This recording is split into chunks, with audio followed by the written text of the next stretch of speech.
Hey guys, Matt from Total MTG here, and it's Deck Tech Tuesday. So, like the other week, I showcased my deck that I played at the other week of Standard Showdown. So what I thought I'd show you the deck that I played at last weekend Standard Showdown, where I went 2 wins, 2 losses. The last loss was to the overall winner, who went 4-0, and I mulliganed twice. In the second game, mulliganed to 4. Just got no luck with that, but it was a very hard matchup anyway. Playing, I think it was blue-black. It was like a blue-black Dynavolt deck. It was really good controlled sort of deck that my friend Andy played. So, let's just have a look at the deck that I played. I played JESKAI CONTROL, and this was my build. We will start off with the creatures. It's just a 3 of Torrential Gearhulk, 3 Torrentials. It's the 5/6 with Flash, 4 double blue. When it enters the battlefield, you may cast target instant card from your grave without paying its mana cost, and then that card will be exiled. So obviously I've got a lot of instants and a lot of ways we can obviously abuse Torrential Gearhulk. So around 3 of them. Possibly would run 4 if I had the 4th, but I do have 3 and it works pretty well still with 3. Let's get on to the spells that we play. So, I play a 1 of Dynavolt Tower, which I may honestly up. I've seen how good it was against me again. I mean, obviously I know how good Dynavolt Tower is. But I put this as a 1 of just as a, it isn't a Dynavolt deck. It's more of a proper control-y sort of deck. No sort of triggers for that. But it did work when, when I got this out in the game, it definitely did do a lot of damage to people. And the 1 of, just really helped. And it was, it was pretty good. I was quite happy with Dynavolt Tower. 1 of Negate in the main board. Do have 1 in the sideboard. We'll talk about my sideboard in a minute. I think that's where I definitely went a bit wrong. I tried something a bit different. You know me, I will try something different sometimes, and the sideboard was a bit of a mess. But I'll show you what it is, but it will be changing. But I had a plan for my certain type of meta in my shop, and it worked out in one game and really didn't work out in another. So yeah, it was okay. So, run some Void Shatters. Good to exile the spells with all the graveyard stuff out there. Void Shatters are really good. So, we've got 3 of them. 1 Scatter to the Winds that I did get to awaken in one match. Just a 1 of this.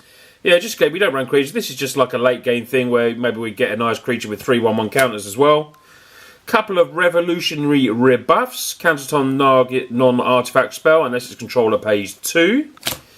Then we run some Harness Lightnings, great removal in the red. Hits a lot of creatures, Harness Lightning, even with just 3 energy counters. But we do have Harness Lightnings that we can get a bit more as well. And obviously Glimmer of Genius that I run as well gets us energy counters. So we run 4 of them. Immolating Glare, we've got a couple of these. Destroy target attacking creature. Nice, cheap removal. 1 and a white. A 1 of Blessed Alliance. Target, the 4 life was very, very helpful sometimes.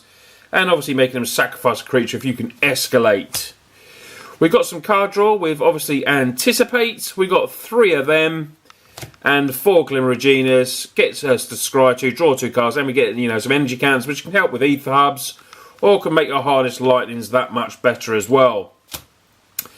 Radiant Flames, nice sweeper. Deals X damage to each creature where X is the number of colours mana cost to cast it.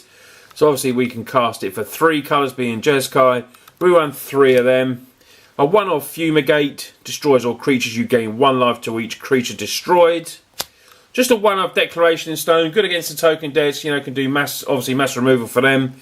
Which is, just a 1 of. It's pretty sweet. And Quarantine Field was really good for me. I played a Reservoir deck, managed to get rid of a couple of Reservoirs in one go. Stop that life gain, stop them paying the 50 life. So Quarantine Field was actually really, really good for me. And it just runs as a 1 of.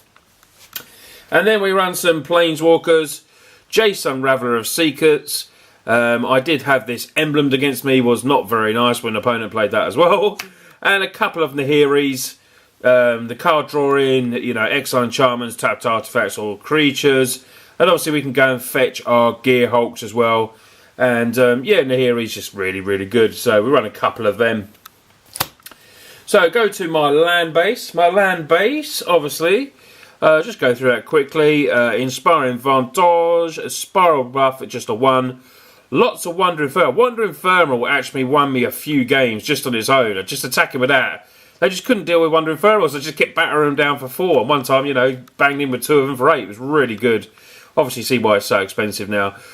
Port towns, ether hubs, islands and plains. So, full set of them. So, that is the deck, guys. Overall, I was pretty... excuse me, my map there. I was pretty happy with the way the deck played. You know, I'm going to persist with it, maybe tweak it. It'll definitely tweak my sideboard, that you'll see in a minute. But, you know, the deck played really well. It was controlling. It was really hard to beat. Played some, you know, tier 1 decks as well. It did really, really well. You know, I've seen, you know, a list very similar to this, if not, you know, pretty much the same on the SCG tour. I'm just going to, you know, rechange it a little bit. I might bring in maybe bring in a couple more Dynavolt. Move possibly Revolutionary Rebuff to the sideboard. Just for my, you know, my meta, there was a lot of artifacts. So, you know, this was always being sideboarded out. And I felt like if I had Dynavolt, I could put a bit more pressure on the creatures, you know, hitting them and stuff like that. And obviously Planeswalkers as well. You know, smashing them against lilies and other creatures as well. Dove and Barnes were played. But yeah, the deck performed really well. So we're going to get to the sideboard. So sideboard that I wouldn't change. 4 spell quellers in the sideboard. They did come in a bit, and they definitely, you know, did their job as they do. They worked really well. My plan for the sideboard was to like completely change to like more of a creature sort of control deck, which is why I had the quellers, reflector mages, and I also had selfless spirits in there. So you can see I was trying to change, you know, just be a totally different deck after sideboard. I say it worked once and it really didn't work in another game. But, you know, I tried something to be a bit different. Swapping into that, bringing in this sort of package.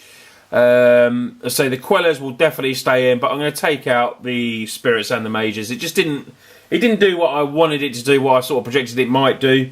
But it still did okay. One game, like I say, but another game, it just completely, like, I was stuck to, you know, bringing in nothing that was decent for the matchup. An extra negate. Descend upon the Sinful, absolutely brilliant that was. Exile all creatures, really, really, really good card that was. We've got another Linvala, so obviously we can bring that in if we need another creature.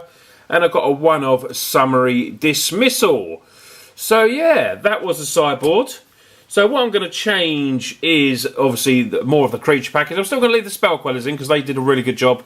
But I'm going to change, you know, I've got 7 cards to add to my sideboard now. So any you ideas what you want to replace these 7 cards with, leave in the comments below what we could change up for this. But yeah, the deck worked really well. Definitely recommend playing it. I should have gone 3-1. There was definitely one game, I think it was in my 3rd matchup. My friend was watching me and said, you know, I definitely could have won that game. I made a misplay, bluffed it, didn't play a land, and then I could have stabilised the board. But hey, that's magic. So I could have gone 3-1, but I ended up going 2-2. But yeah, really happy. Anyway, guys, this was my JESKAI Control deck. Hope you enjoyed this week's Deck Tech Tuesday, and don't forget to leave the comments below. You know, let me know what we're going to change those 7 cards in the sideboard for. Thanks a lot for watching. If you're new to us, please press that subscribe button. Really helps, and lots of thumbs ups as well. Thanks a lot for watching, and I'll see you guys next week. Cheers, guys.